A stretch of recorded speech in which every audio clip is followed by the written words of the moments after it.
4단원 삼고할 차례인가요? 맞아요? 네. 4단원 삼고, 우리가 지금 영적 분별력 살펴보고 있는데요. 오늘은 영적 분별력의 법칙, 살펴보겠습니다. 영적 분별력은 우리 신앙의 모든 면에서 필수입니다. 우리가 이제 보셔서 아시겠지만,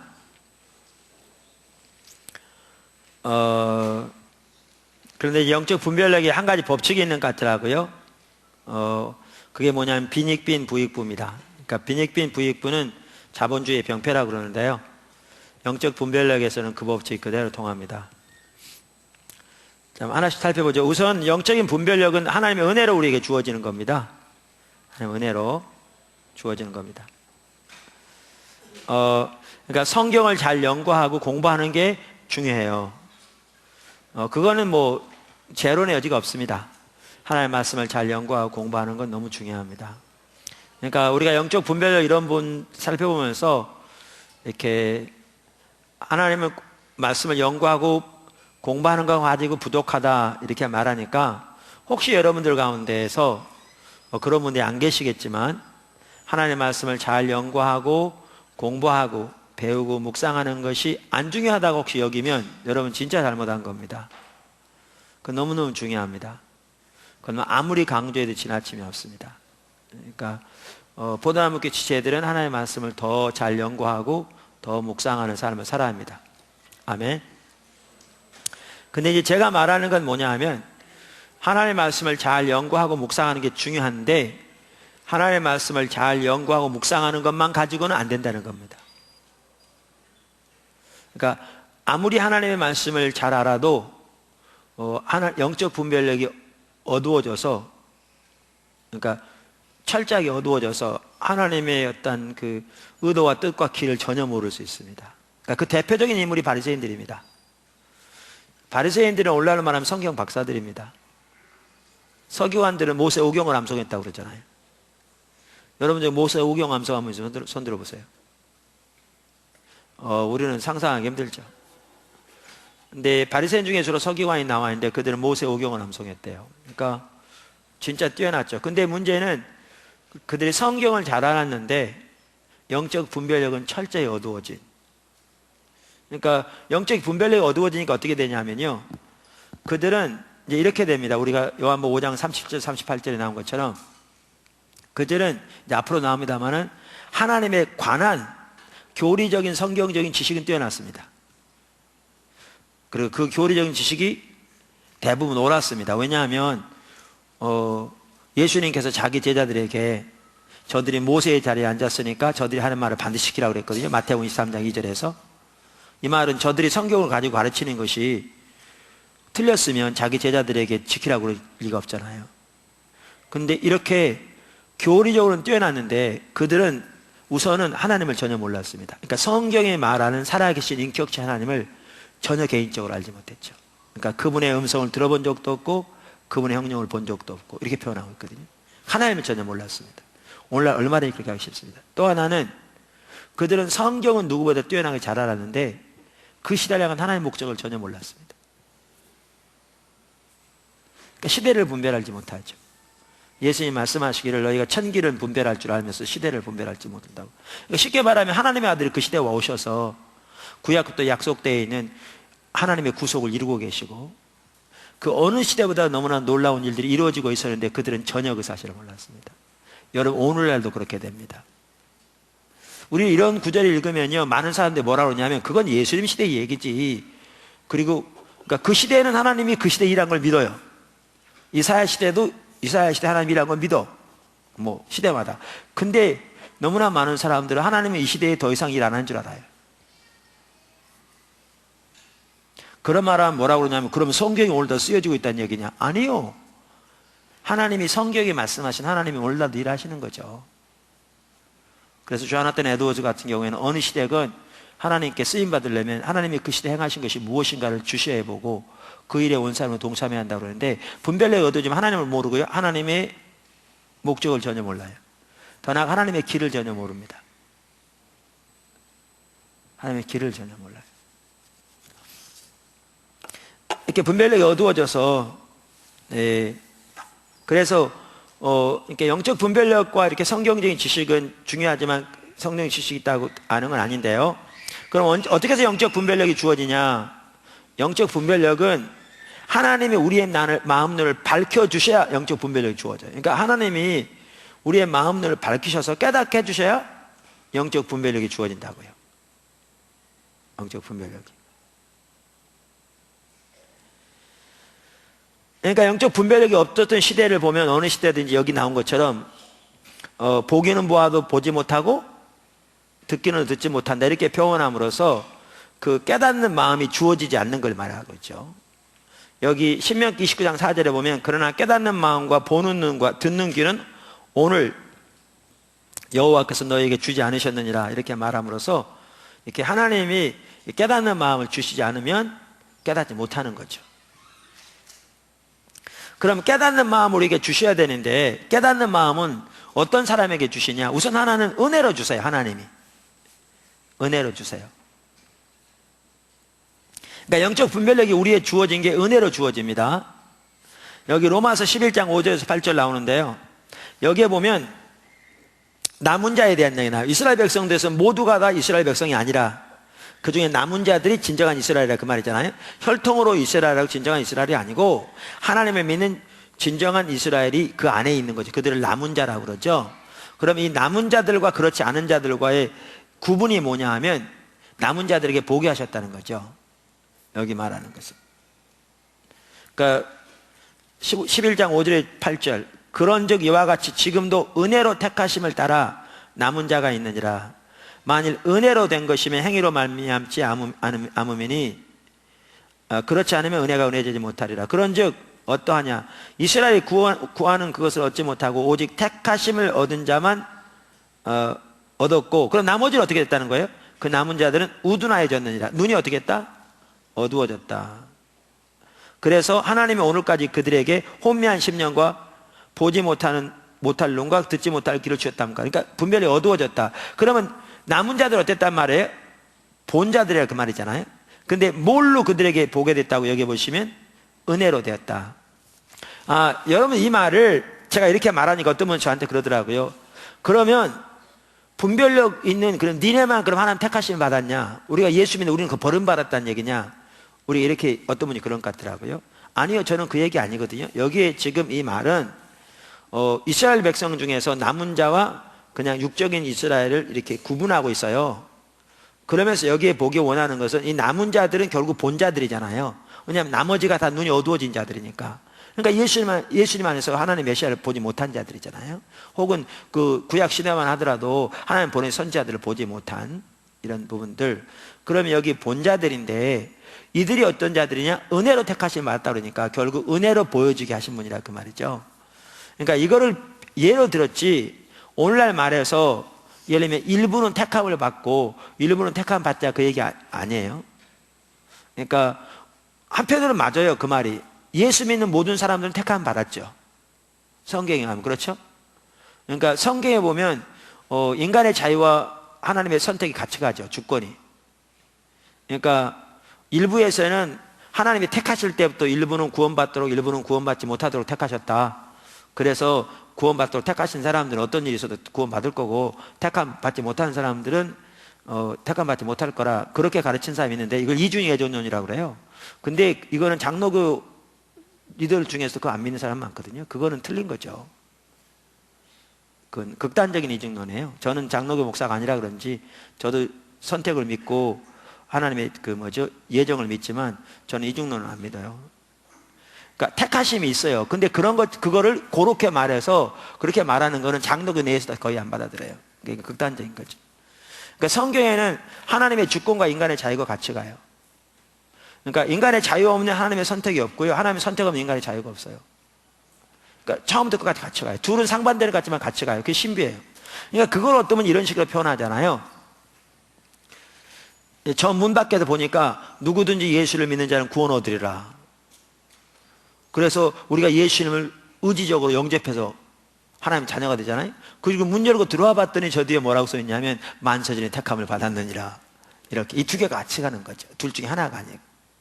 그래서 우리가 예수를 믿는다는 것은 뭘 의미하냐면 이미 택함을 받은 걸 의미해요. 우리가 근데 예수를 믿지 않은 사람에게 당신은 택함 받았다 안 받았다 그러니까 당신은 택함 받았으니까 무조건 예수 믿을 거야. 이거는 넌센스죠. 그건 아무도 몰라요. 그러니까 예수를 믿는 순간 우리가 택함을 받은 걸 알게 돼요. 만세전에. 그러니까 우리가 예수를 믿는다는 것은 다 이미 택함을 받았어요.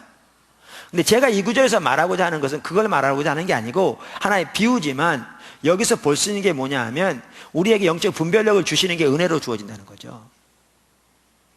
하나님이 은혜로 우리에게 깨닫는 마음을 부어주시는 거죠. 그러니까 우리가 뭐 원한다고 취해서 담는 게 아니라 하나님의 은혜를 우리에게 부어주심으로 우리에게 깨닫는 지혜를 볼 수 있는 눈을 부어주실 때 우리에게 뭐가 되느냐? 분별력이 열려진다는 거죠. 영적 분별력이.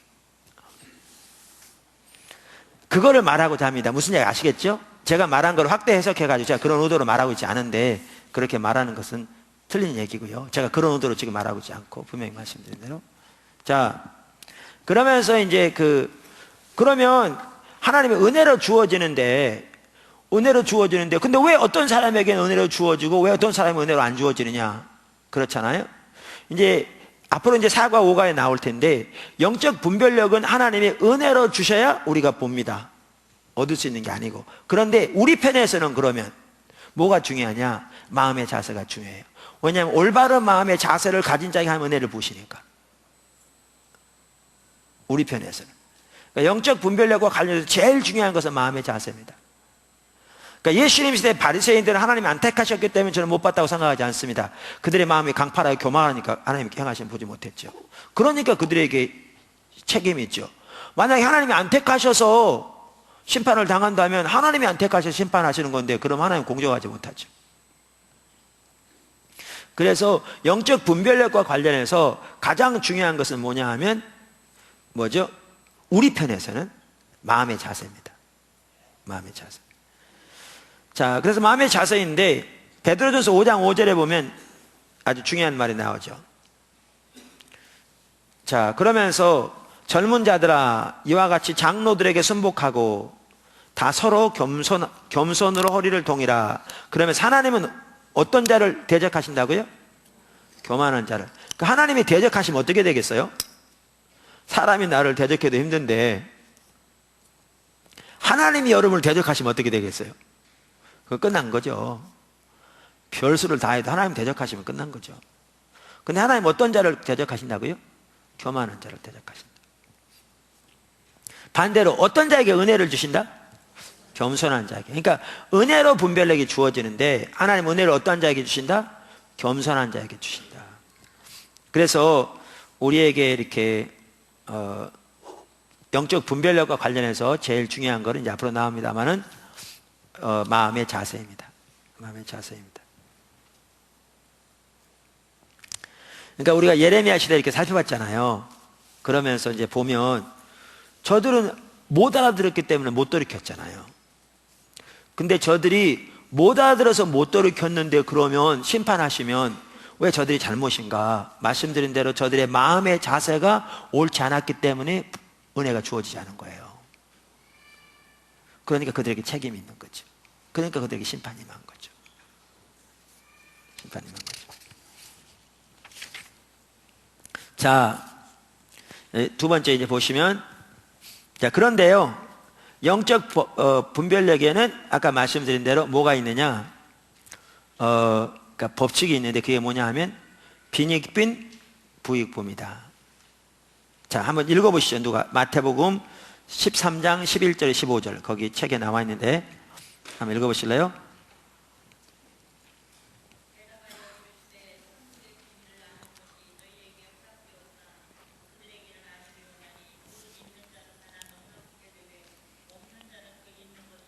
예, 있는 자는 어떻게 될 거라고요? 더 받아서 더 넉넉하게 될 거고 없는 자는 있는 것마저도 빼앗기게 되리라. 네, 빈익빈 부익부. 네, 계속 읽어보세요.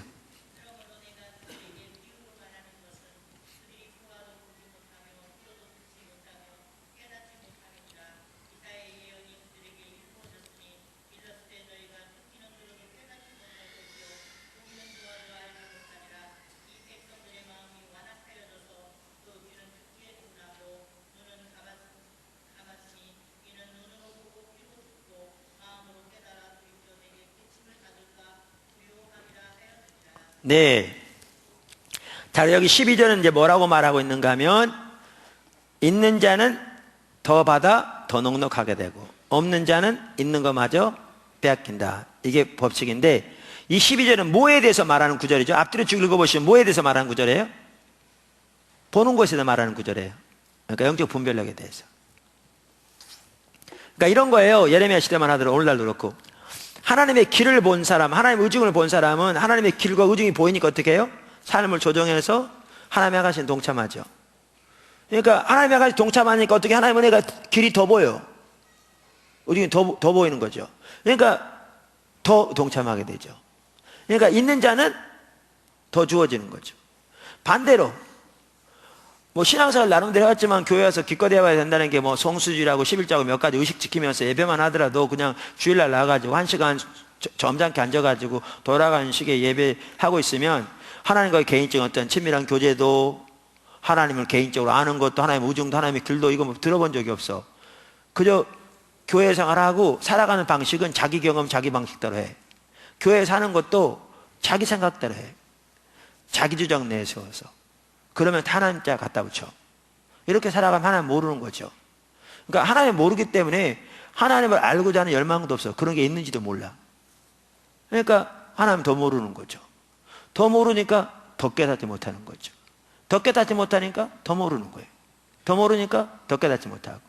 그러니까 이렇게 빈익분, 부익부입니다. 선순환, 악순환이에요. 예배만 해도 그래요, 여러분. 오늘 예배에 대해 살펴봐서 그런데, 과거에 이렇게 보면요, 어떤 분이 그런 분이 계셨어요. 이렇게, 왜 우리 교회는 찬송가 안 합니까? 찬송가가 문제가 있는 게 아니고요. 우리는 찬송가건 뭐 경배와 찬양이건 진짜 하나님을 높이고 그분을 경배하고 그분에게 찬사를 드리는 그런 예배를 원합니다. 이제 이렇게 쭉 설명해 주죠. 들어요. 근데 이제 여러분 이거 아세요? 들어도요, 자기가 배우려고 해서 듣는 사람과 자기 주장을 내세우기에 듣는 사람은 달라요. 근데 그분 같은 경우는 그 당시에는 자기가 배우려고 듣는 게 아니라 자기 입장을 나한테 고수시키려고 자꾸 묻는 거예요. 그러니까 말해도 안 들어. 그러니까 예배 시간만 되면 주리를 틀어요.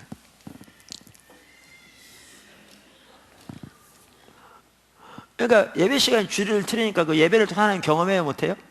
못하죠. 그러니까 하나님 경험하지 못하니까 예배 시간에 예배가 돼요, 안 돼요? 안 되죠. 더 주리를 틀죠. 더 주리를 트니까 하나님이 경험이 돼야 안 돼요? 더 안 되죠. 더 안 되니까 예배가 돼야 안 돼요? 안 되죠. 그러니까 악순환이죠. 예배를 통해서 하나님을 경험하게 되면 예배가 기쁨인 걸 알게 되고, 그렇게 해서 하나님 그분을 구하게 되고, 그분을 사모하게 되고, 하나님 얼굴을 구하여 나오게 되죠. 그러니까 더 주님을 알게 되죠. 그러니까 더 예배하게 되죠. 그러니까 선선한 악순환이에요. 그분은 지금은 어떤지 모르겠는데요. 제가 지금 말한 그분은 교회를 떠난 다음에 충신이 됐어요. 어떤 분들은 포도나무교 떠난 다음에 충신이 되더라고요. 여러분도 하도 안 되면 떠났다고 어떠신지. 떠나는 얘기는 아니고, 그분은 다른 지역으로 이사를 가게 됐어요. 그래가지고 그래서 이제 한 1, 2년 지났나, 내가 그 지역을 지나면서 그분이 어떻게 하시는지 아내하고 이제 들렸어요. 그랬더니 갔더니 그분이 그러더라고요. 주일날 2번씩 예배 드리는 거예요. 여기서 들을 때는 전혀 못 알아듣더니 가서 막상 예배를 드리려고 그러니까 예배가 너무나 형식적이고 그냥 순서만 떼고 오고, 이만큼의 마음도 주님을 향하여 열리고 찾고 그런 개념조차 없으니까 이분이 이제 힘든 걸 한 거예요. 이게 무슨 예배냐 싶으니까 주일날 예배 드리고 가기 전에 자기가 먼저 집에서, 우리는 이미 새로운 경배와 찬양 새 거 나왔는데 옛날 거 갖다 놓고 무릎 꿇고 혼자 예배를 드려. 주님을 찾고, 그리고 난 다음에 이제 공적인 예배를 드리러 또 교회에 가. 그러고 계시더라고요. 근데 지금은 그렇게 주님을 사모하는 걸 지금도 잘 유지하고 계신지는 모르겠어요. 하여튼 그때 그랬어요. 하나님의 많은 법칙은요, 빈익빈 부익부입니다. 하나님의 많은 법칙은 빈익빈 부익부예요. 근데 영적인 분별력도 뭐냐 하면, 있는 자는 더 주어지고요, 없는 자는 있는 것마저 빼앗기는 그런 현상을 가져옵니다. 이제 이런 부분, 이 구절을 잘 이해하는 데 있어서 이제 중요한 구절 중에 하나가 어디냐면 요한복음 12장 39절 40절이에요. 그러니까 지난주인가 어떤 분이 질문했었죠. 여기에 보면 하나님은 마치 어떤 사람들은 보지 못하게 저들이 보고 돌이킬까 두려워한다고 그랬잖아요. 그러니까 의도적으로 못 보게 하시려고 하는 것 같아요. 그래서 이걸 어떻게 이해해야 되느냐, 어떤 분이 질문했던 것 같아요. 그게 여기 영적인 법칙에 나오는데, 이 부분을 잘 이해하는 한 가지가 어디냐면 요한복음 12장 39절 40절입니다. 아주 중요한 구절이거든요. 거기 누가 한번 읽어보실래요? 요한복음 12장.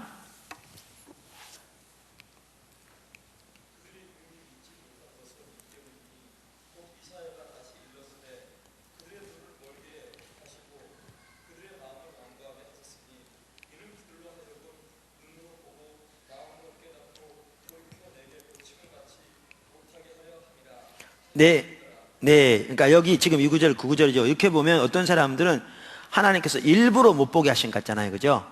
일부러 못 돌이키게 하기 위해서. 자, 그리고, 로마 11장 아까 읽었고, 예, 죄송합니다. 이거를 이해하려면 요한복음 9장을 읽어야 돼요, 거기. 예, 그걸 읽은 다음에 설명을 드릴게요. 9장 39절 41, 저기 책에 있습니다. 예수께서 이르시되 내가 뭐하러 이 세상에 왔다? 똑같은 요한복음에 보면 요한복음 3장 16절에 하나님이 세상을 이처럼 사랑하사 이렇게 말씀하시면서 하나님이 세상을 뭐하러 오셨다고요? 구원하러 오셨다고요. 뭐하러 오지 않으셨다고요? 심판하러 오지 않으셨다고요. 그러니까 똑같은 요한복음에서 어떤 때는 예수님이 심판하러 오신 게 아니고 구원하러 왔다고 그러고, 지금은 예수님이 뭐하러 오셨다고요? 심판하러 오셨다고. 그러니까 여러분들은 이런 구절을 읽을 때 헷갈려요. 뭐가 맞는지. 아니, 언제는 심판하러 오지 않으셨다고 그러고, 언제는 심판하러 왔다고 그러고. 그러니까 우리가 성경을 읽을 때는 항상 중요한 게 뭐냐면요, 문맥에서 이해해야 돼요. 무슨 말이죠? 그 문맥에서 이게 뭔지, 그 말하는 바가 뭔지를 이해해야 성경을 올바로 이해해요. 이단적인 가르침을 가르치는 사람들일수록 성경을 문맥에서 이해 안 하고요, 그걸 딱 한 구절만 빼가지고 따로 얘기해요. 그러니까 원래 그 구절에서는 얘기한 게 여기 아닌데 따로 빼가지고 자기 원하는 데 만들어 놓으니까 전혀 다른 게 되는 거죠. 이게 이제 잘못된 거죠.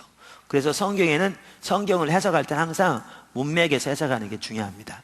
자, 그러면서 여기 보시면, 그러니까 아까 요한복음 3장의 문맥과 이 문맥이 약간 달라요. 자, 그래서 이걸 먼저 살펴본 다음에 말씀을 드릴게요.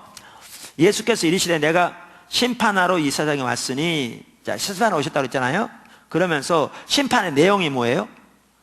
보지 못하는 자들은 보게 하고 보지 못하는 자들은 맹인이 되게 하려 함이라 하시니, 그러니까 보지 못하게 하려 함이니, 그러니까 보지 못한 자들을 보게 하는 것은 심판은 아니겠죠.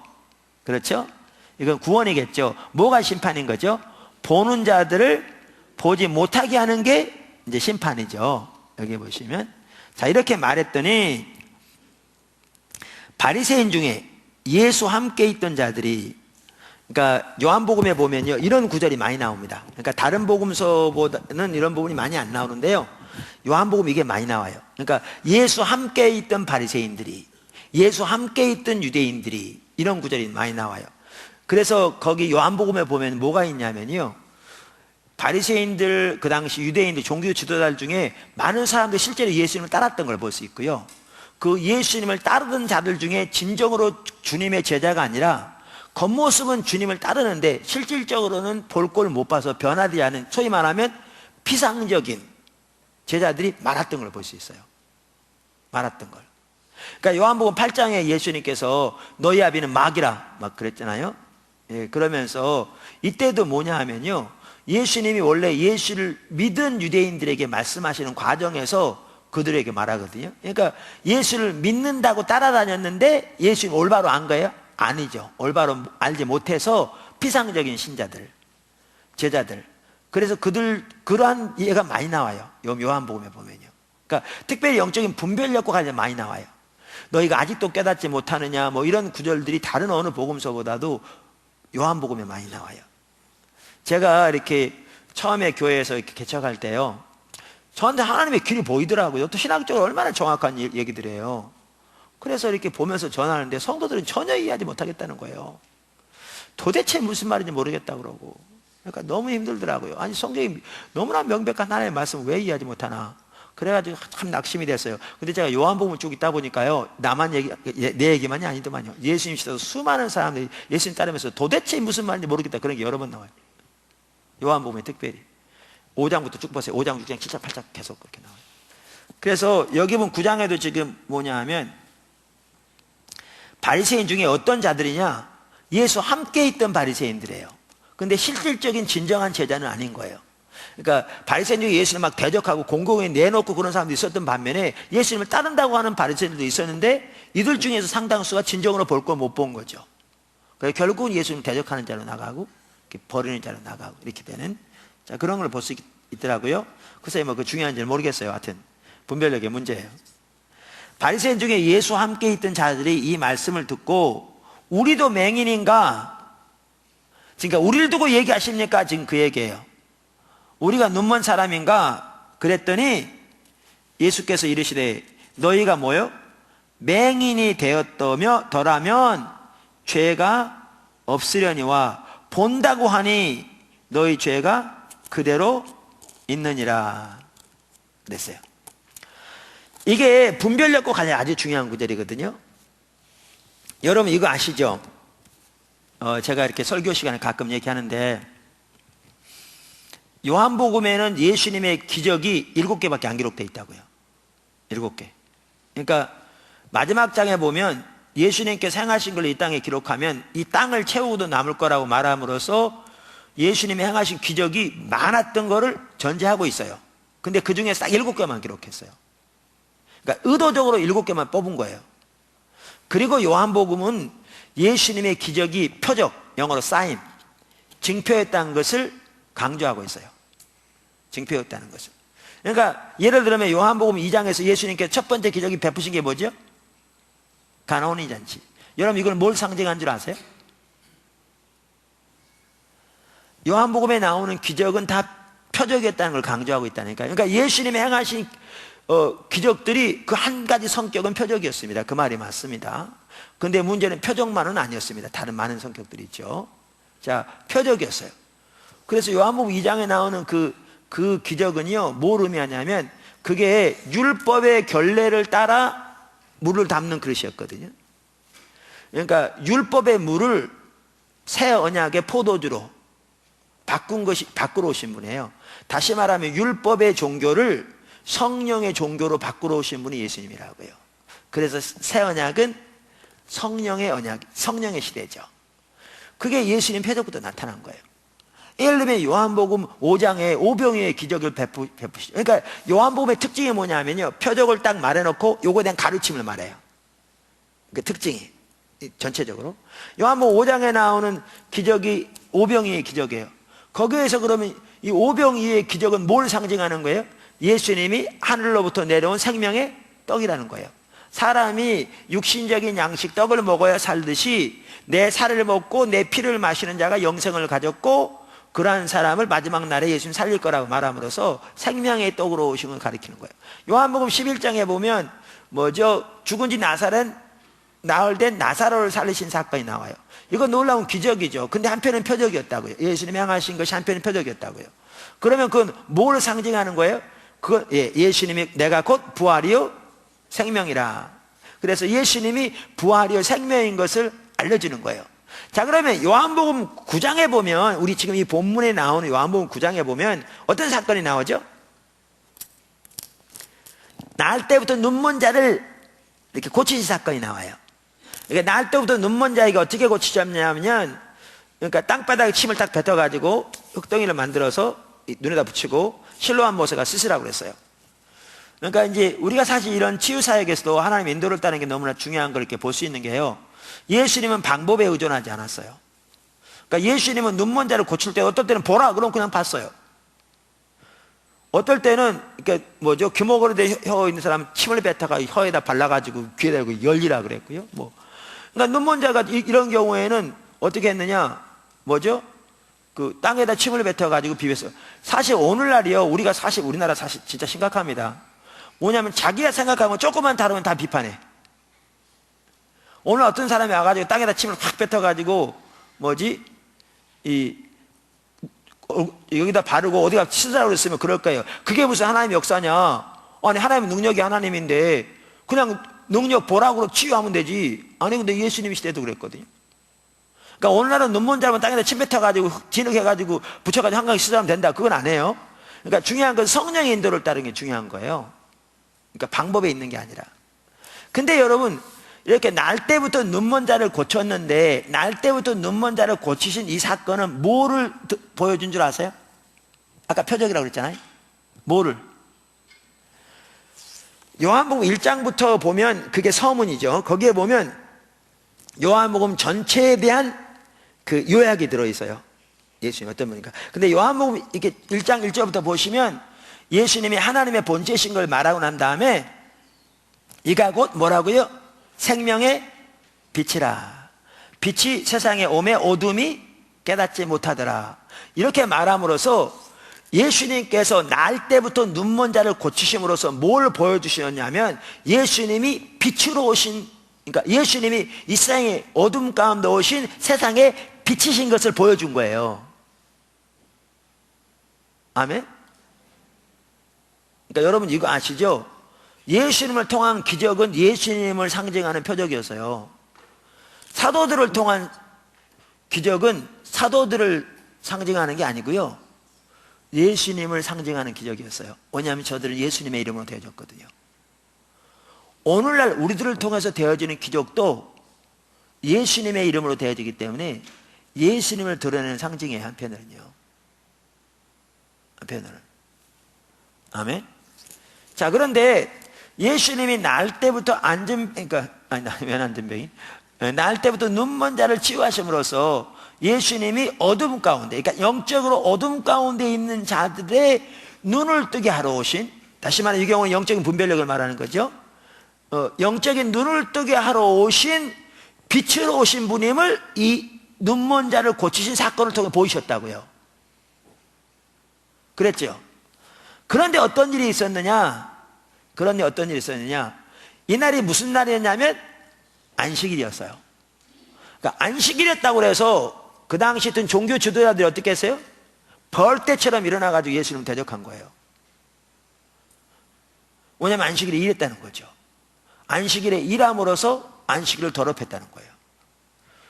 그러니까 이제 안식일에 일했다는 게 뭐냐면, 하나는 안식일에 치유했다는 거고요, 그거보다 더 심한 건 뭐냐면 땅바닥에다가 침을 뱉어서 이 흙덩이를 만들어서 붙인 이 일이, 이 사건이 일이라는 거예요.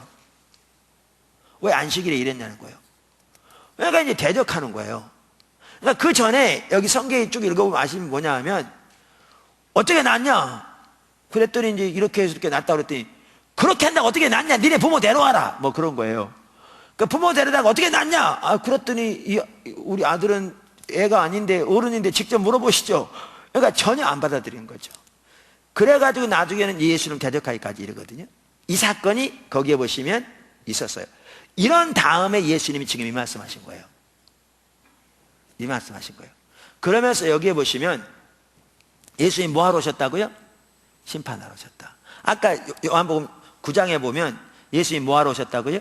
3장에 보면 예수님이 구원하러 왔다. 예수님이 심판하러 오지 않으셨다.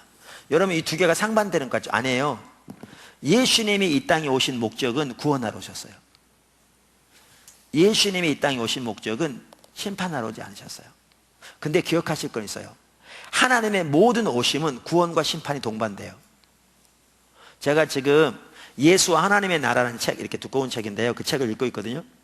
하나님 나라에 대해서 좀 더 우리가 살펴보고 교회적으로 이렇게 좀 살펴보기도 하고, 그게 중요할 것 같아서 제가 이제 하나님 나라에 대해서 책을 보면서 그 중에 하나로 그 책을 보고 있어요. 아주 귀한 책이에요. 혹시 여러분 가운데 좀 신학적인 면이 많긴 하지만 그래도 한번 읽어보시려면 읽어보세요. 예수 하나님의 나라라고, 좀 두껍긴 하고 전문서적인데요. 조지 엘든 레드라고 풀러의 교수였던, 지금은 돌아가셨는데 뭐 그 방면에서는 가히 전문가라고 할 수 있죠. 너무나 균형 잡힌 참 귀한 분이에요. 참 귀한 분이었어요. 그분이 쓴 그 뭐죠? 그 예수 하나님의 나라 책을 읽고 있는데요. 진짜 귀한 책이에요. 신나는 스릴감 있는 책인데 세상적인 스릴이 아니고요. 근데 그 저자도 분명히 말하지만 하나님의 모든 임하심은 구원과 심판을 항상 동반해요. 이 말은 하나님의 의도가 심판이라는 게 아니에요. 하나님의 의도는 항상 뭐예요? 구원이에요. 그러니까 구약 신명기부터 뭐라고 그랬냐면 내가 너희 앞에 생명과 복을 한쪽에 두고 어떻게 해요? 사망과 화 혹은 저주를 떴다. 그러면서 너희와 너희 자손이 살기에 뭘 택하라? 생명을 택하라. 그러니까 하나님의 의도는 생명이에요. 우리를 향한 하나님의 뜻은 복이에요. 다른 말로 하면 우리를 향한 하나님의 의도는 구원이에요. 하나님은 우리에게 심판을 원치 않으세요. 사망을 원치 않으세요. 저주를 원치 않으세요. 그러니까 하나님의 뜻은 항상 심판이에요. 죄송합니다. 항상 구원이에요. 항상 생명이에요. 근데 왜 하나님이 이렇게 말씀하시냐면 하나님은 항상 우리에게 구원을 원하셔도 하나님의 방문은 사람들의 반응에 따라서 하나님의 의도는 항상 구원이지만 결과가 심판이 되기도 해요. 하나님의 방문은 항상 두 개가 같이 옵니다. 구원과 심판. 그러니까 말라기서에 보면 여호와의 날을 말하면서 여호와의 크고 두려운 날이 이르기 전에 이렇게 되어 있어요. 여호와의 날을. 여기 크고 그 말을 또 great, 위대한, 훌륭한 날. 반면에 두려운 이 말은 영어 성경에 보면 dreadful, 끔찍한 날 이렇게 되어 있어요. 그러니까 하나님의 방문은 항상 두 개가 같이 가요. 그러니까 이때도 마찬가지예요. 하나님의 아들이 이 땅에 오셨어요. 빛으로. 하나님의 아들이 이 땅에 오신 자체가 뭘 의미하느냐? 구원을 위해 오셨지만 그 아들에게 어떻게 반응하였다느냐에 따라서 하나님의 아들을 통해 하나님의 나라가 이 땅에 임했는데 하나님 나라가 이 땅에 임한 것을 무시하고 받아들이지 않고 구원의 하나님께 나오지 않으며 구원자에게 나오지도 않고 다른 사람을 나오지도 못하게 가로막는 그들에게는 뭐가 반드시 동반될 걸 말하고 있느냐? 심판이 동반될 걸 말하고 있어요. 이건 성경 전체가 말해주는 거예요. 이건 항상 그래요. 어느 시대건. 그러니까 하나님의 뜻은 구원이지만 하나님의 뜻은 생명이지만 하나님이 항상 임할 때 사람들의 반응에 따라서 결과는 심판이 되기도 해요. 그러니까 이 경우에는 내가 심판하러 왔단 말은 예수님이 오신 의도가 심판이라는 게 아니라 지금 그걸 말하는 거예요. 그걸 말하는 거예요. 하나는 이해하시죠? 자, 그러면 심판이 뭐냐면 보지 못한 자들을 보게 하는 것은 구원에 속하겠죠. 그러니까 하나님 보지 못한 자들을 보게 하세요. 구원. 빛으로 오셨다니까요. 빛으로. 그런데 반대로 보는 자들을 보지 못하게 하는 게 이제 심판인데 그러면 여기 보면 바리새인들이 우리도 보지 못하는가? 이제 그랬더니 그 바리새인이 뭐라고요? 아니 예수님이 뭐라고요? 너희가 맹인이었다면 보지 못했다면 죄가 없으느냐? 본다고 하니 죄가 있다. 그럼 여기 보세요. 여기 보면 보는 자들을 보지 못한다고 그랬잖아요. 그게 심판이라고 했잖아요. 그럼 여기 보는 자들이 누구인 줄 아세요? 바리새인들 가르쳐요. 가장 먼저는 종교 지도자들. 그럼 이들이 진짜 보는 자들이었나요? 아니요. 예수님께서 그들에게 여러 차례 말하기를 소경들 인도자여, 소경들 인도자여. 소경이 인도하면 소경이 인도하 둘 다 구덩이에 빠진다. 수차례 말씀하심으로써 정작 영적으로 눈먼 자들이 누구였어요? 그들이었어요. 근데 왜 그들을 보는 자들이라고 표현한 줄 아세요? 여기 지금 구절 나온 것처럼 예수님 그러는 거예요. 너희가 차라리 맹인이었다라면, 이 말은 뭐냐면 너희가 너희 자신이 보지 못하는 걸 인식하고 하나님의 은혜를 구했더라면 내가 너희에게 은혜를 부어서 보게 됐을 텐데, 그 말이에요. 근데 그들은 본다고 하니, 이 말은 뭐냐면 실제로 그들은 맹인이었어요. 실제로 그들은 보지 못하는 자들이었어요. 근데 그들은 자신들을 어떤 사람들이라고 생각한 거죠? 자기들이야말로 누구보다 잘 본다고 자부한 거예요. 그러니까 로마서 2장에 보면 그들은 그 당시에 자기들을 빛이라고 생각했다니까요. 그러니까 본다고 자부한 자들, 배우고자 하는 자세가 없는 자들. 오늘날 그런 사람 많아요. 진짜 많아요. 조금 신학적으로 공부했다고, 조금 성경 공부했다고, 조금 학이 있다고 너무너무 심각하게 넘어간 사람들 많아요. 가장 근본적인 문제가 뭔지 아세요? 본다고 하니까 겸손함이 없으니까. 지식은, 성경적인 지식은 있을지 몰라도 하나님을 전혀 알지 못하면서 자기가 보는지조차도, 그러니까 못 보는지조차도 못 깨닫고 자기가 본다고 자부하니까, 그러니까 안 보이는 거예요. 그러니까 보세요. 하나님의 아들이 오셔서 날 때부터 눈먼 자를 치유하시면서까지 빛으로 오신 분을 드러내심에도 불구하고 교만하니까, 본다고 생각하니까 전혀 보지 못하는 거예요. 실제로 일어난 기적까지 못 받아들이는 거죠. 이게 심판이에요. 그러면 아까 이사야에서 보아도 그렇고 뭐죠? 그 요한복음 12장도 그렇고 하나님이 어떨 때는 못 보게 해서 뭐죠? 못 돌이키게 하기를 원한 것처럼 기록되어 있잖아요. 그럼 이걸 어떻게 할 건가? 이게 두 가지 면에서 해당되는데요. 두 가지 면에서. 하나는, 첫째는 뭐냐 하면 하나님의 인내가 끝이 나고 하나님께서 심판하시기로 작정하시면 보는 은혜를 거두세요. 여러분, 하나님의 인내도 한계가 있는 거 아세요? 그러면 어떤 분들은 그럴 수 있어요. 무슨 소리 하신 거예요? 하나님 인내는 아니요. 여러분 성경 보세요. 하나님이 반복적으로 하나님의 백성들이 돌이키라고 하시지만요, 저들이 반복적으로 돌이키지 않으면 어떤 시점이 되면 심판이 결정되어지면, 다시 말하면 더 늦을 때가 있어요. 이제는 더 이상 늦을 때가 있어요. 아무 때나 무한정 그저 그렇지 않아요. 성경에 보면 여러 번 나와요. 근데 하나님이 저들이 돌이키지 않으므로 심판하시기로 작정하시면 하시는 것 중에 하나가 뭐냐 하면 보는 은혜를 거두세요. 그러니까 돌이킬 수가 없는 거예요. 돌이킬 수가 없는 거예요. 하나는. 그러니까 그걸 바꿔서 말하면요, 여러분에게 보여지거든 아직 안 늦은 거예요. 지금이라도 돌이키세요. 왜냐하면 늦었으면 보는 은혜를 거두세요. 여기 이 말이 그게 포함돼요. 하나가. 그런 부분이 있어요. 또 하나는 뭐냐면 이런 부분이 있어요. 아까 나온 것처럼 하나님이 말씀하세요. 근데 안 돌이켜요. 그러면 하나님의 명령이기 때문에요, 절대로 그대로 남아있을 수가 없어요. 눈이 어두워지게 돼 있어요. 왕이 옛날에 여러분 소환하는데 안 가. 그러면 절대로 그대로 못 남아있어요. 왕이 불렀는데 안 가면. 예, 그래서 우리가 하나님의 말씀하셨는데도 돌이키지 않으면 어떻게 되느냐? 분별력이 그만큼 어두워져.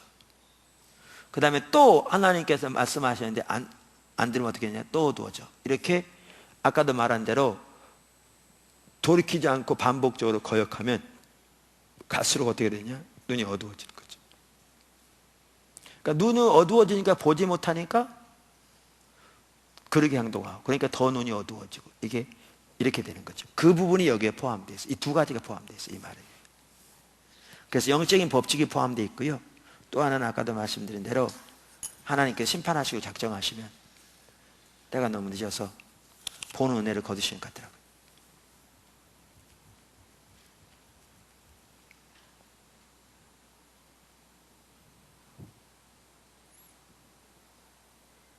그래서 하나님께서 예수님 시대만 하더라도 하나님의 놀라운 표적과 기사를 통해서, 하나님의 말씀을 통해서, 그 다음에 다른 증거들을 통해서, 예를 들면 요한과 같은 증거들을 통해서 하나님 뭐하고 계셨냐? 예수님 증거했어요. 근데 그들은 보는 눈이 어두워지니까 어떻게 해요? 그때마다 대적해요.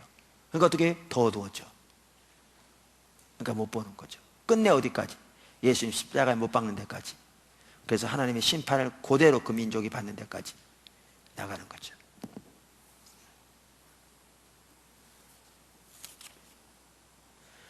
이처럼 그 영적인 분별력이요, 중요해요. 여기 여러분 제가 일일이 다 안 말하더라도 책을 읽어보시면 중요한 내용들이 있으니까 읽어보시고요. 사실 그런 것 같더라고요. 그 시대에는 어느 시대보다도 하나님의 축복이 임한 시대잖아요. 하나님 아들이 직접 역사했으니까. 제가 재작년인가 이제 벌써 이스라엘 한번 다녀왔잖아요. 거기 집회 때문에 가면서. 그래서 성지순례 갔거든요. 제가 가 있는 주간에도요, 성지순례 가보면 세계 여러 나라에서 옵니다. 와서 가이드들이 데리고 다니면서 영어로 통역하고, 어서 중국말로 하고, 중국말로 하기도 하는 것 같아요. 일본말로 하는 데도 있는 것 같기도 하고, 유럽 말은 더욱더 많고, 남미도 오고, 한국 사람 당연히 있고, 합니다. 지금 2000년이 지났는데, 그것도 1년 사시사철, 전 세계에서 거기 와보려고 예수님이 걸었던 그 자리, 예수님이 뭘 했다고 하는 그 자리, 지금은 그 자리는 어딘지 몰라요. 사실은 기념교회들만 세워졌죠.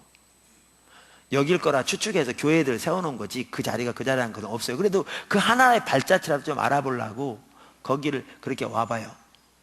그 일들이 그 당시 일어났어요. 근데 그 당시 시대에 살았던 사람들은요, 그 엄청난 일이 그들의 눈앞에서 자기 동네, 자기 옆집에서, 자기 집 동네에서 일어나고 있었는데 불구하고 못 본 거 아세요? 놀이모를 못 봐요.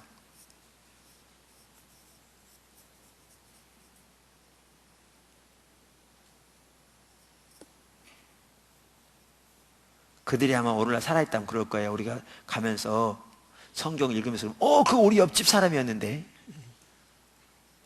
그거 우리 앞에서 그래, 거기서 했었는데, 그럴 거예요. 여러분, 오늘날도요, 하나님의 엄청난 일을 심지어 우리 가운데서 우리를 통해서 하고 계셔도요, 분별력이 어두워지면 전혀 못 봅니다. 못 봅니다. 어떨 때는 외국에 있는 사람들이 하나님의 행하시 보려고 찾아오고 그러는데도 우리 앞마당에 있으면 전혀 못 봅니다. 분별력이 가려지면 안 보이게 되어 있습니다.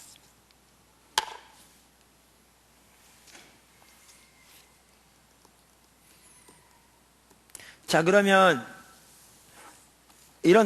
이렇게 그 당시 종교 지도자들은 배우고자 하는 자세가 없으니까, 겸손하지 않으니까, 분별을 가려지니까 못 보는 거죠. 그러면 어떻게 했느냐? 반면에 예수님은 하나님의 행하심을 보고 겸손히 예수님께 나온 자들에게 영적인 눈을 열어주셔서 하나님 나라와 하나님 일을 보게 해주셨죠.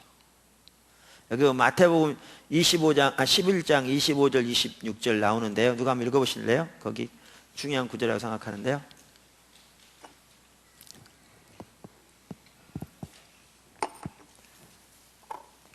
누가 한번 읽어보시죠.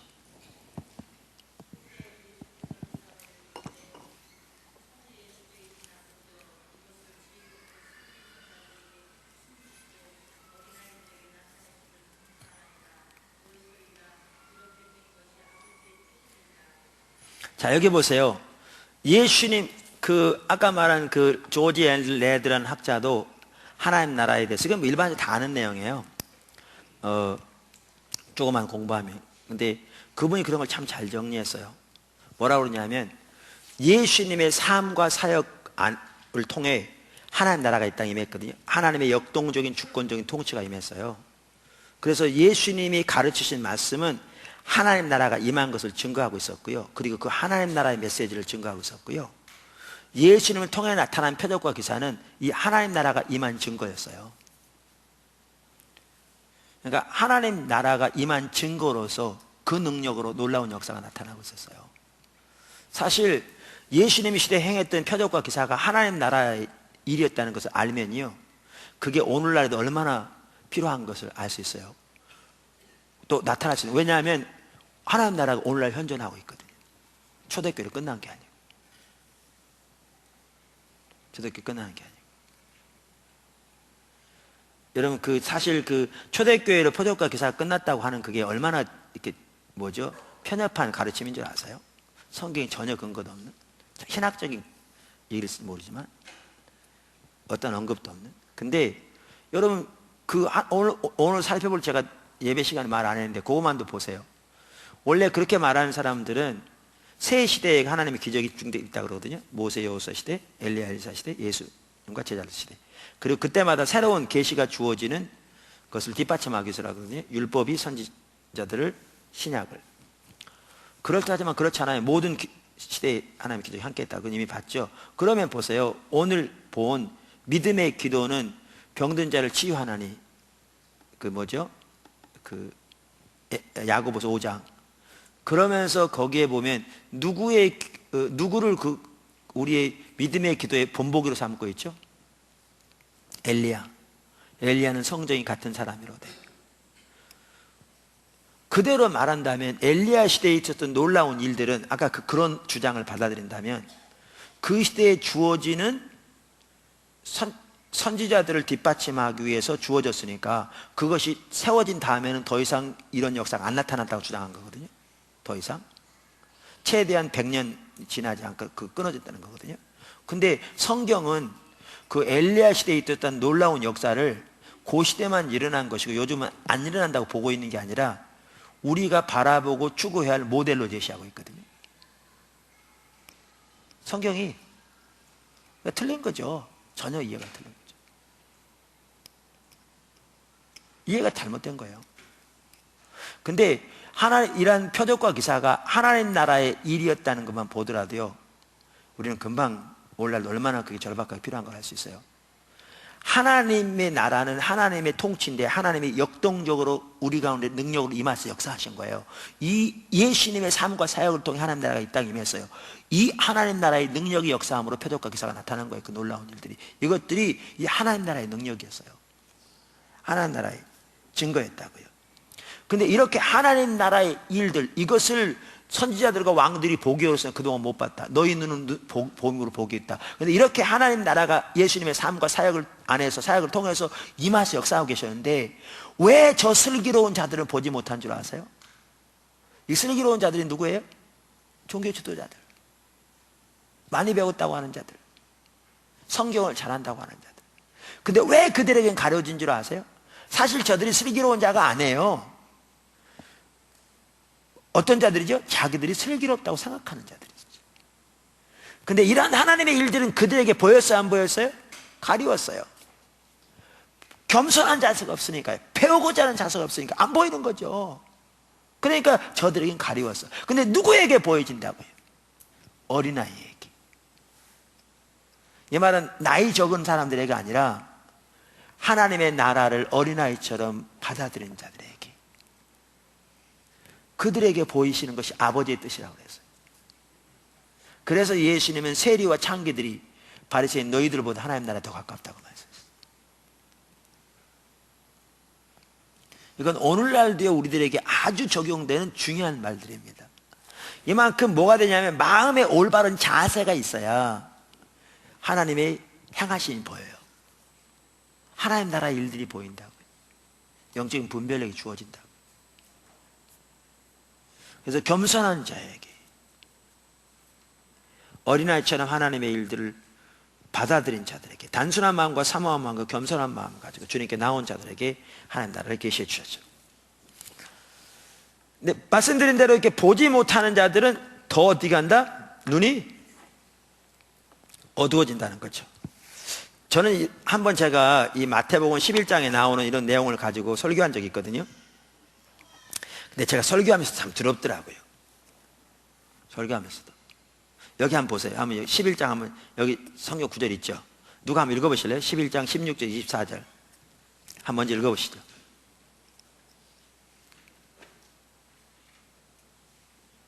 큰 소리 한번 읽어보실래요?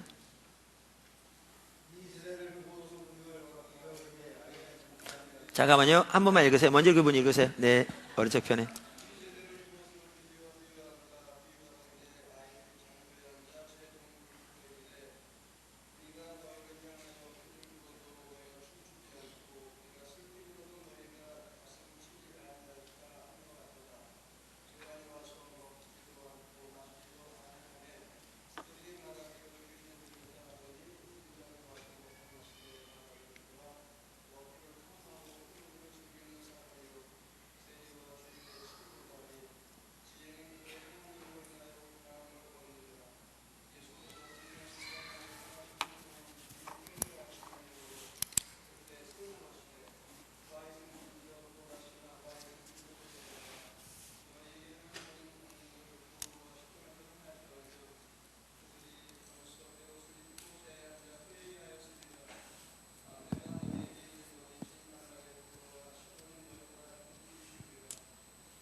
네, 여기 보시면요, 보세요.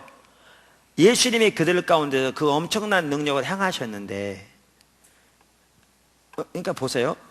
우리는 그냥 그래요. 아니 뭐 누가 행하라고 그랬나요?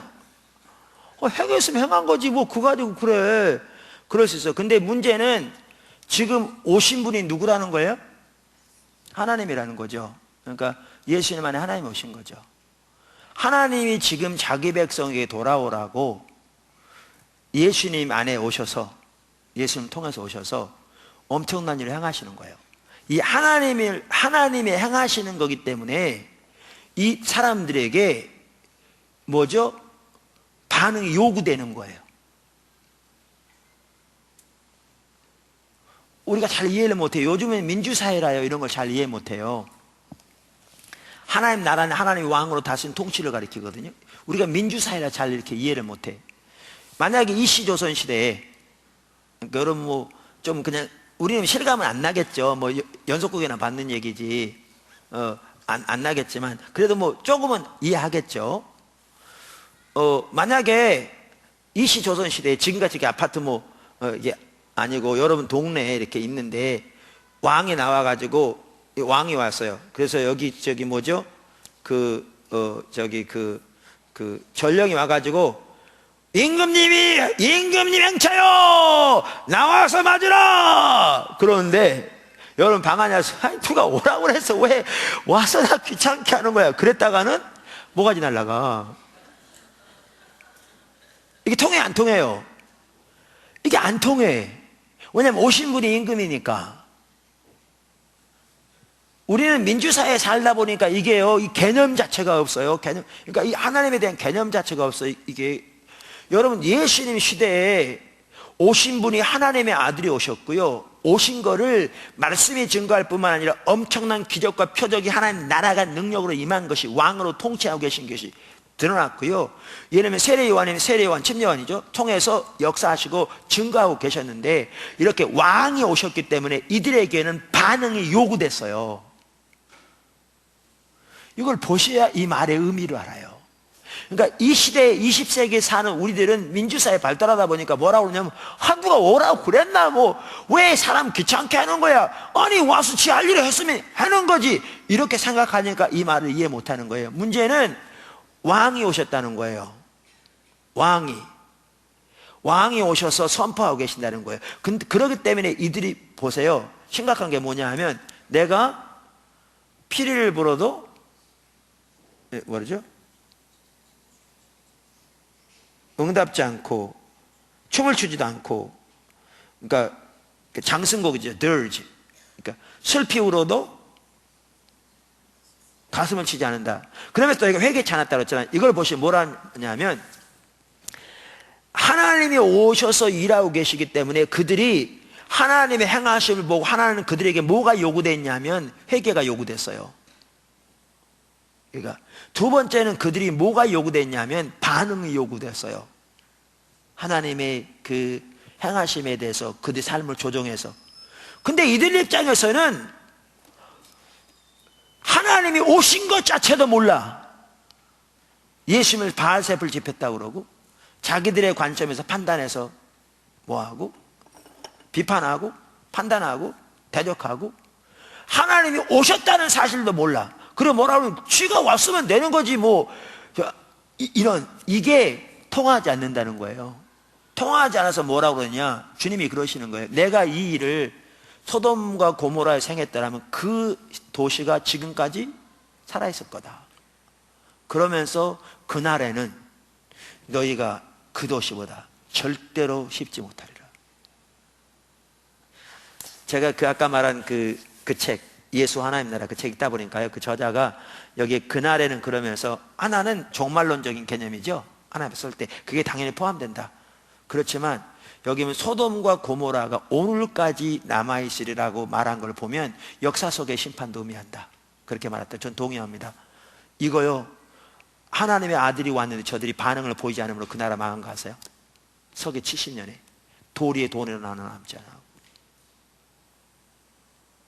지금도 예수사를 가면 통곡의 벽이 있는 거 아시죠? 통곡의 벽이라는 게 난 처음에 몰라가지고요, 그냥 벽만 이렇게 덜컹 있는 줄 알았어요.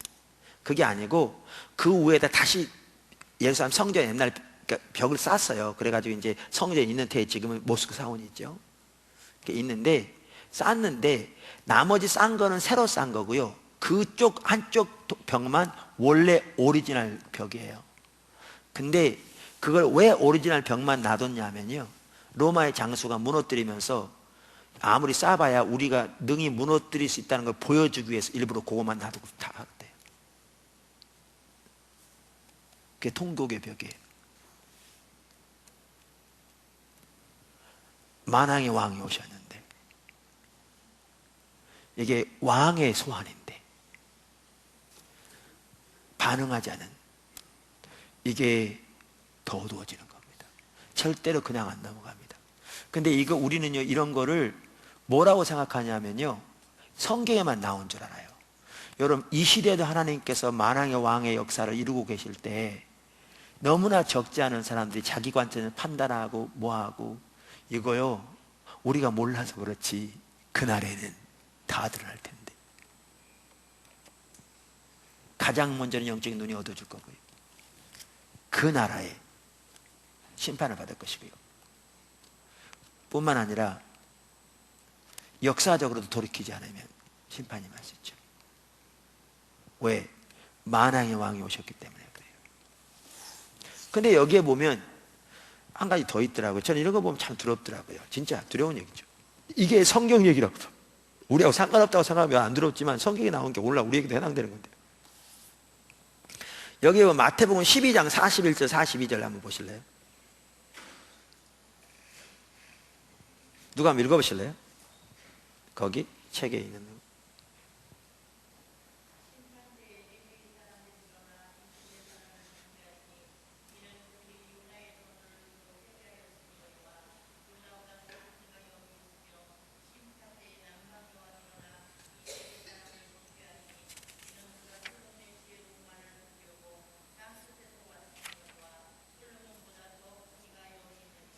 네, 여기에 보시면 뭐라고 그랬냐면요, 이게 참 두렵죠. 사실 오늘날 이런 얘기를 하면요, 너무나 목회자들에게 우스갯소리 들읍니다. 이번에 우리가 지난주 잠깐 제가 언급한 것처럼 이런 일을 이렇게 겪으면서도 보면 진짜 기본적인 하나님 앞에서 올바른 태도도 없는 경우가 많습니다. 너무너무 심각하게, 너무너무 심각하게. 여기 보시면 두려운 게 뭐냐 하면요, 저들이 회개하지 않았다고 그러는 거거든요. 근데 회개만이 아니고 뭐라고 그러냐면, 솔로몬 때 남방 여인이 일어나서 여왕이, 그러니까 시바 여왕을 말하겠죠, 와서 솔로몬의 지혜를, 그러니까 솔로몬에게는 하나님의 지혜를 드리려고 어떻게 했죠? 보물을 싸가지고 거기까지 왔잖아요, 그죠? 그런데 솔로몬보다 더 큰 이가 여기 있다. 이게 뭐냐 하면, 하나님이 나라가 임해서 지금 일하고 계신데, 하나님이 역사하고 계신데 회개하지 않은 것도 죄고요, 반응을 보이지 않은 것도 죄일 뿐만 아니라 사모하지 않는 것도 죄예요. 왜? 오신 분이 하나님이시기 때문에. 이거는 그 당시 종교 지도자들은 상상할 수 없는 일이죠.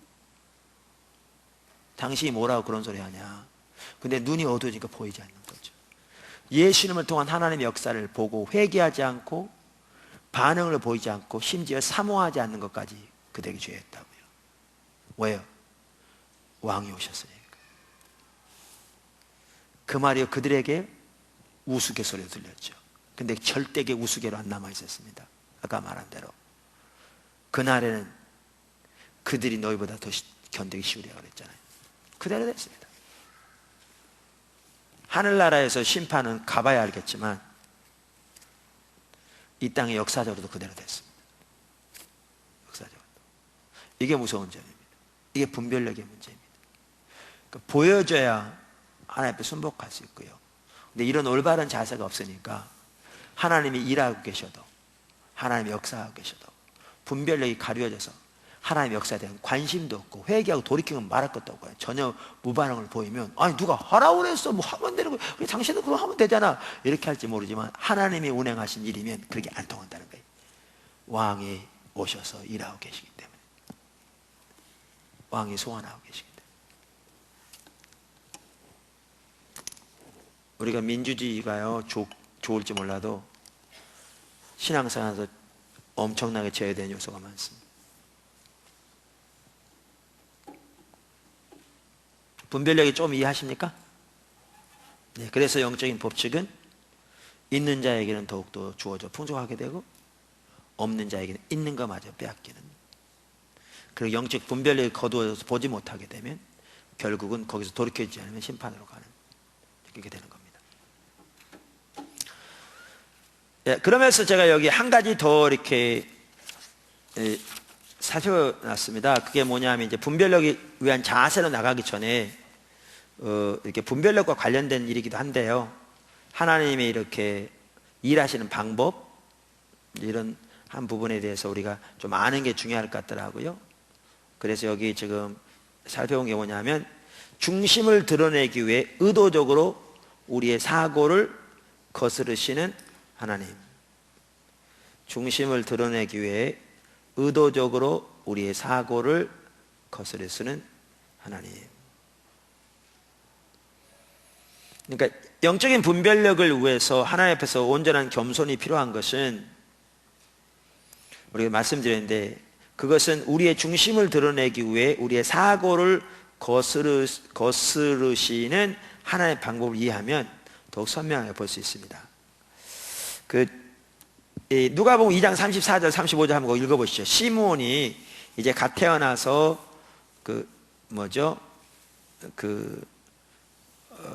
이제 어렸을 때 아기 예수님을 위해 제사가 드려지는 그때에 성전에 들어와서 아기 예수를 안고 축복하면서 하는 그 예언 중에 나온 내용이거든요. 거기 한번 누가 읽어보세요. 누가복음 2장 34, 35절.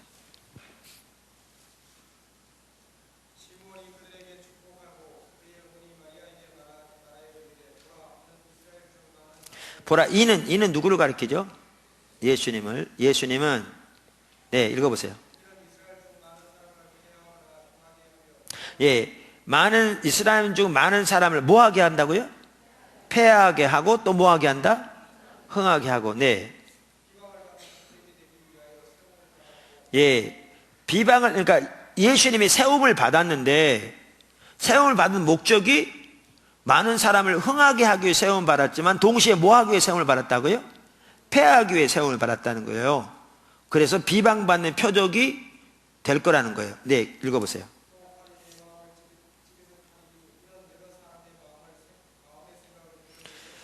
그래서 칼이 마음을 찌르다 할 거라고 그러는데, 마리아의 마음을, 이는 이렇게 하신 이유는 뭐 하기 위해서라고요?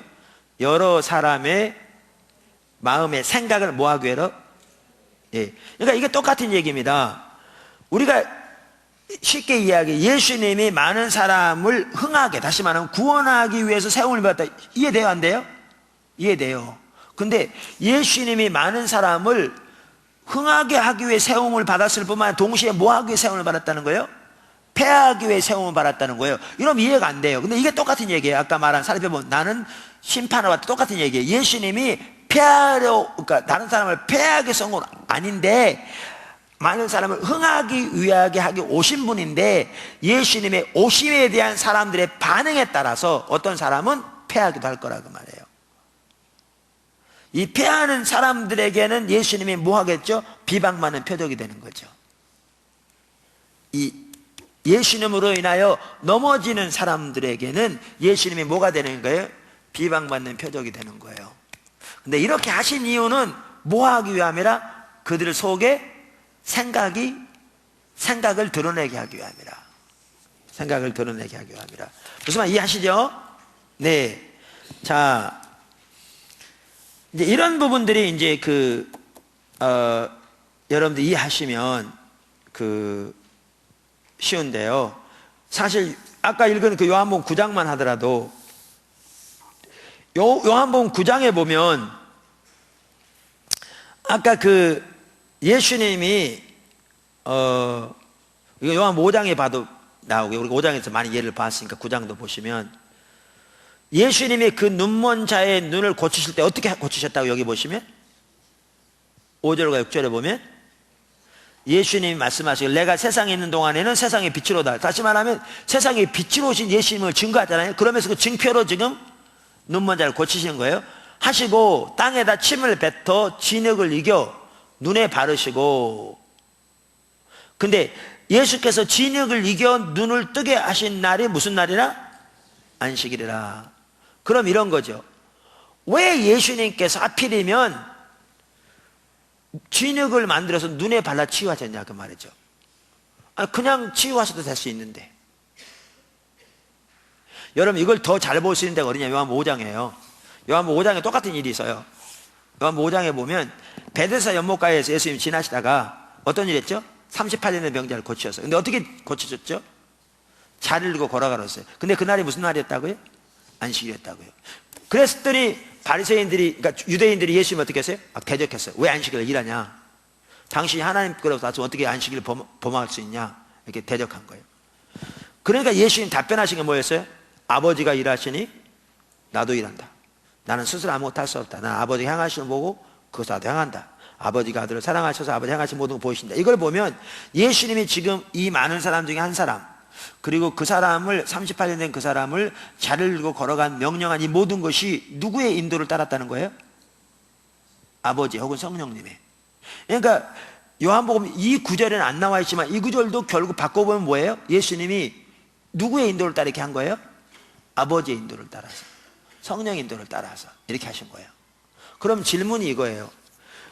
마태복음 요한복음 5장에서 그 환자에게 고칠 때 어차피 걸어가라고 그래서 고치셨는데 어차피 병을 그냥 고쳐만 줘도 문제는 뭐 있겠지만 덜 할 텐데 왜 하필이면 자리를 들고 걸어가라고 그러냐 그 말이에요.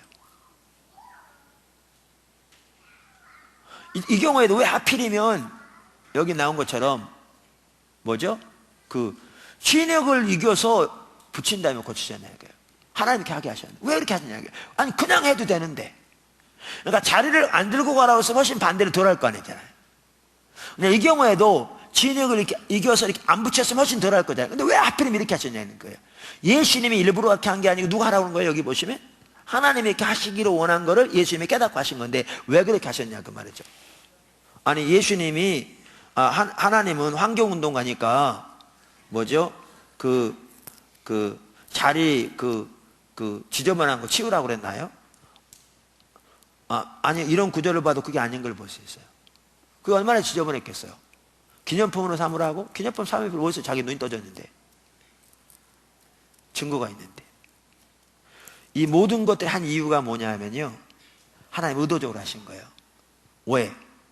그들의 생각을 드러내기 위해서. 다시 말하면 바리새인 그들이 중심을 드러내기 위함이에요. 여러분 하나님은요 여러분의 중심을 드러내기 위해서 여러분 생각을 거스르십니다. 많은 경우에. 그러니까 여기 보시면 예수님이 만약에 그 당시 바리새인들이 얘기한 것처럼 안식일을 범했으면 그들의 주장이 맞아요. 하나님께로 또 왔다 그러면서 율법의 가장 중요한 부분 중에 하나가 그 당시 안식일이었는데 안식일을 범하면서 하나님 율법을 범하면 하나님께 또 왔다 그러면서 하나님 율법을 범하면 하나님 온 사람이 아니잖아요. 그러니까 이제 그 당시 그들의 말대로 능력은 분명해. 왜냐하면 안전병에 일어나고 뭐 눈 맞아고 눈을 뜨고 그러니까 능력은 분명한데 예수님이 하나님께 또 온 자가 아니면 이 능력은 무슨 능력이냐 그 말이에요. 그러니까 그들은 예수님을 비판할 때 뭐라고 그러냐면 바알세불을 집했다. 다시 말하면 그 바알세불이 사단의 다른 말이거든요. 사단 들렸다. 귀신의 왕을 빙자해서 귀신 쫓아낸다. 이단의 괴수다. 그렇게 말했어요. 그러니까 예수님이 안식일을 범했으면 뭐죠? 그 말이 맞아. 근데 원래 성경에 안식일을 범하지 말라, 그래서 안식일을 범하지 않게 해서 일하지 말라, 이 말을 한 게 아니죠. 일상적인 일로부터 쉬어서 육신적인 쉼을 얻을 뿐만 아니라 하나님 앞에 예배하라는 거죠. 근데 전통적으로 저들은 안식일을 자취를 지키려고 노력했을지 모르지만 그 안식일에 일하지 못한 걸 세분화했죠. 그러니까 물건을 제가 안식일 날인데 이렇게 옮기면 저는 안식일 범한 겁니다. 이걸 일로 오기 때문에. 그러니까 그들은 설거지도 안 했고 요리도 안 했어요. 먹는 거 했는데 요리는 일로 여겼기 때문에 안 했어요. 다 그 전날에 해놨어요. 제가 늘 말씀드린 요즘도 이렇게 엘리베이터 버튼도 못 누른다니까요. 그 일로 여기기 때문에. 근데 예수님이 말씀하신 것은 하나님 말씀하신 그걸 말하는 게 아니죠. 근데 뭐냐 하면 예수님이 저들에게 말하되 말씀을 어긴 게 아니죠. 말씀을 어겼으면 맞죠. 하나님이 어떻게 말씀을 어기도록 인도 안 하죠. 하나님의 영이 하나님의 말씀을 어기도록 인도 안 해요. 아니죠. 문제는 이들이 가지고 있는 말씀에 대한 전통을 어긴 거죠. 이들은 뭐에 집착한 삶을 살고 있으니까? 전통에 집착한 삶을 살고 있으니까. 여러분, 그 당시 그들은요, 말씀에 한 삶을 사는 게 아니라 전통에 한 삶을 살고 있었어요. 그러니까 예수님이 안식일 날 제자들이 뭐죠? 그러니까 안식일이 아니라 밖에 나가서 손을 씻지 않고 먹으니까 예수님, 바리새인들 와가지고 당신의 제자들은 어떻게 장로 유전을 얻겠느냐고. 그러니까 손을 씻지 않고 먹음으로써 어떻게 더럽히냐고 몸을. 그랬더니 너희는 어찌하여 장로들이 유전을 가지고 하나님의 말씀 먹이냐 그랬잖아요. 그들은 철저하게 뭐에 의한 삶을 살고 있는 줄 아세요? 전통에 의한 삶. 말로는 뭐에 의한 삶을 살고 있다고 생각하는데요, 말씀에 의한 삶. 여러분, 오늘날 한국교회가요 진짜 심각하고 두려울 만큼 말로는 말씀 그러는데 실제로는 너무나 심각하게 전통에 의한 삶을 살고 있어요. 너무너무 심각하게. 그런데 전통에 의한 삶과 말씀에 의한 삶은 다릅니다. 근본적으로 다릅니다. 전통에 의한 전통도 중요한데요, 그 모든 전통이 말씀 아래 놓여져야 돼요. 그럼 말씀은 늘 분석되어지고 분별되어지고 점검되어져서 전통이 늘 말씀에 따라서 조정돼야 돼요. 그래야 올바른 신앙이에요. 전통이 나쁘다는 게 아니에요. 근데 문제는 전통을 붙들고 말씀을 어기는데도 전통이 우선되어지면 그건 심각한 전통이 한 삶이에요. 이 전통이 한 삶의 심각성이 뭐냐 하면 하나님의 성령을 소멸하는 거예요. 이때처럼 예수님은 철저하게 성령이 한 삶을 살았는데 저들은 전통을 집착한 나머지 하나님의 성령의 역사를 대적해요. 그러니까 말씀에 한 삶을 산 게 아니고요, 저들은 전통에 한 삶을 살았어요. 그럼 하나님이 왜 이렇게 한 줄 아세요? 의도적으로 그들의 그러한 삶을 거스르신 거예요. 뭐 하기 위해서요? 그 중심을 드러내기 위해서요. 그 중심이 여전히 드러나잖아요. 그 중심이 여전히 드러나요.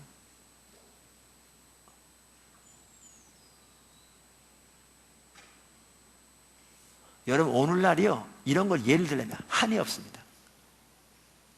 진짜나 심각합니다. 어떤 사람들 예배 시간에 순서 하나에 집착해서 평가한 사람도 있고, 너무너무 어리석은 거죠. 성경에 왜 순서 나오지도 않았는데. 하나하나부터 시작해서 한두 가지가 아닙니다. 그러면서 오늘날 사람들이 다 뭐라고 그러냐? 말씀 그렇습니다. 여러분, 두려운 게 뭔지 아세요? 여기 보시면 아까 마태복음 11장에 보면 예수님께서 그 바리새인들에게 너희는 나팔을 불어도 막 주기 얘기하시면서 뭐라고 그러냐면, 지혜는 그 행하는 일로 뭐라고 인하여 어떻게 한다? 옳다함을 받느니라. 지혜롭다, 말씀이다 아무리 주장해도 뭘 보면 그 사람이 진짜 말씀에 의한 삶을 사는지 안 사는지를 알 수 있냐? 뭘 보면 한다고요? 행함을 보면 한다고요. 근데 우리는 오늘날 말씀하면서 그 행동은 성경에 나와 있는 가장 기본적인 말씀마저도 전혀 상관이 없는 것처럼 행동하는 경우가 너무나 많아요. 그러면서 말씀하는 거예요. 너무나 심각하게, 진짜 두려울 만큼 심각하게.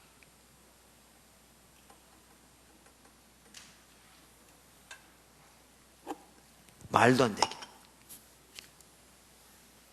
팽배합니다. 우리나라 전체.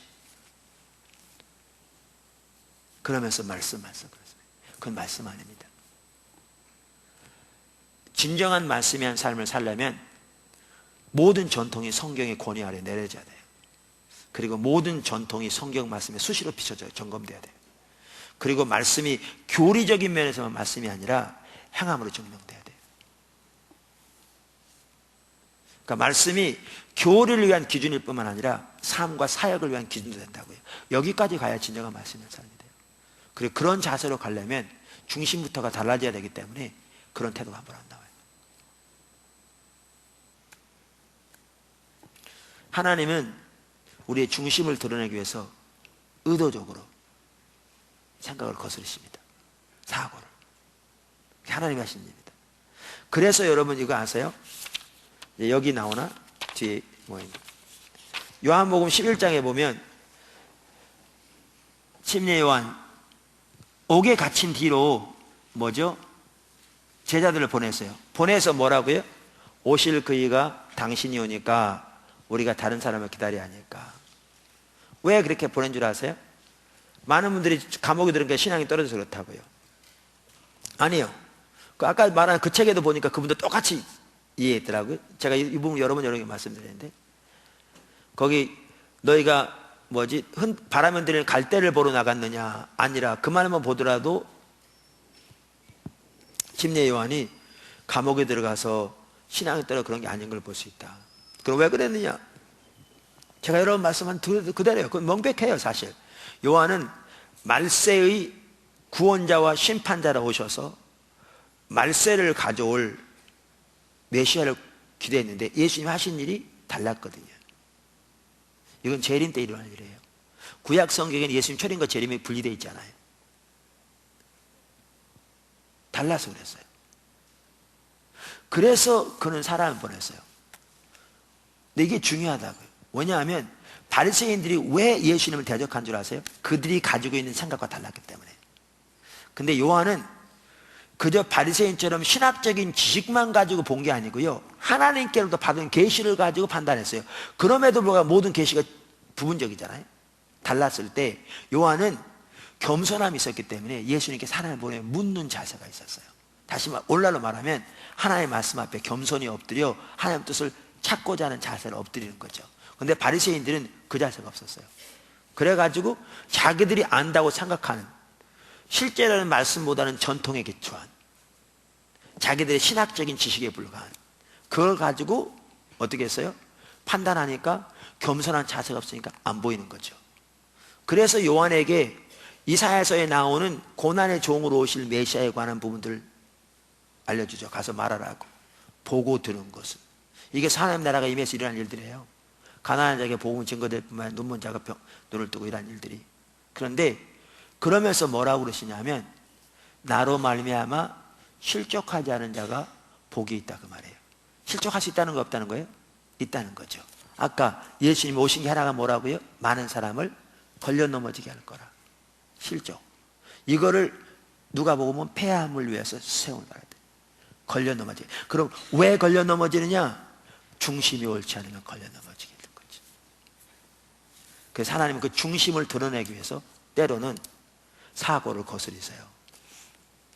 그러니까 우리가 하나님 앞에, 진짜 하나님 말씀 앞에 하나님 뜻이 무엇인가를 발견하여 서고자 하는, 우리의 전통도 생각도 그 당시에 팽배한 신앙관도 하나님 말씀 앞에 수시로 점검하는 자세를 가지고, 성경 우리 기준인다니까요. 이 자세를 주 앞에 서지 못하면 넘어져요. 우리나라에서 너무나 사람들을 판단하는 게 많은데요, 판단하는 걸 보면 진짜 심각해요. 세계 기독교가 한국밖에 없는 것 같아요. 그리고 한국 기독교가 세계 모든 기독교를 판단할 수 있는 가장 으뜸의 자리에 있는 것처럼 행동해요. 너무너무 어리석은 거죠. 한국이 그런가요?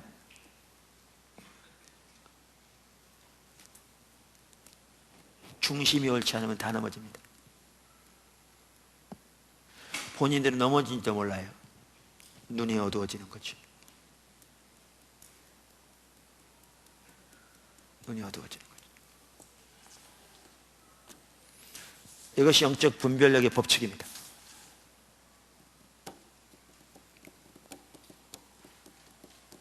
질문 있으면 하시죠. 영적 분별력 법칙을 이해하시겠습니까?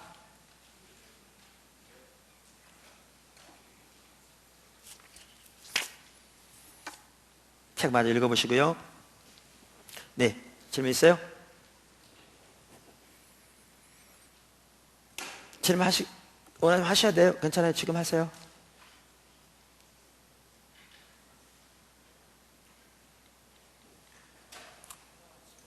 네.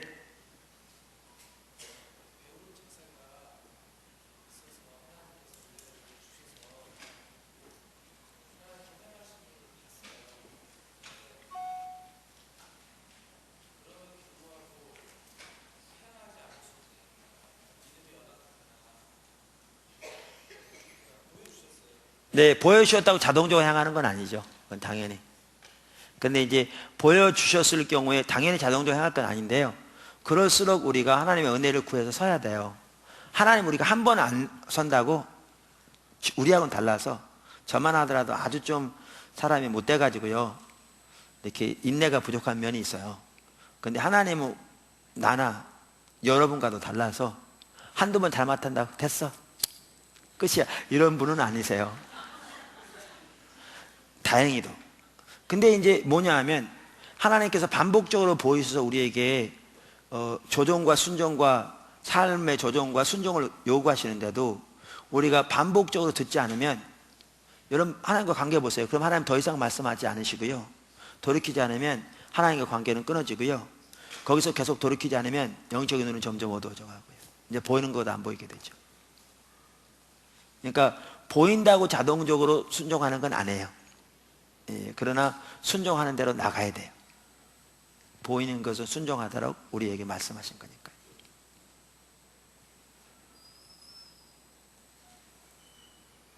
네. 또 질문 있습니까?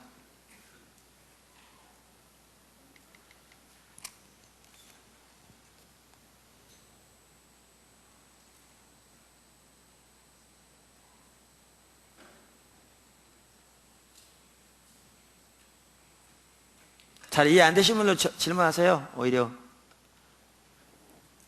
다 잘 이해가 되십니까? 네, 그러면 기도하고 마치겠습니다.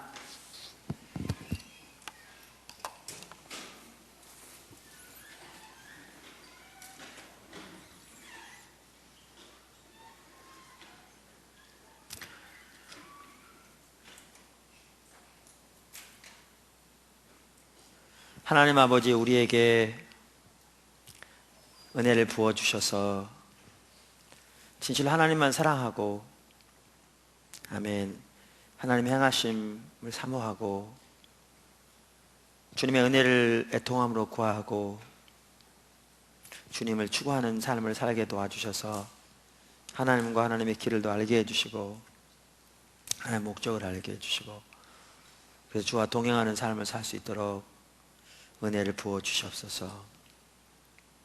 한 분 한 분의 영적인 분별력이 열려져서 아멘, 하나님과 동행하는 삶을 살아가는 데 부족함이 없도록 은혜를 부어 주시옵소서.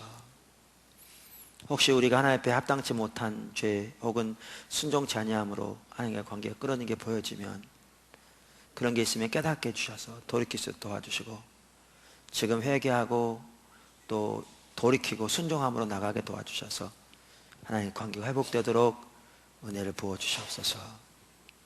감사합니다. 계속해서 우리 가운데 함께 하심을 감사하고 이 모든 시간들을 통해서 우리를 하나님께 더 가까이 이끌어 주시옵소서. 예수님의 이름으로 감사하며 축복하며 기도드렸습니다. 아멘. 마쳤습니다. 네, 감사합니다. 하나님께 영광을 돌립니다.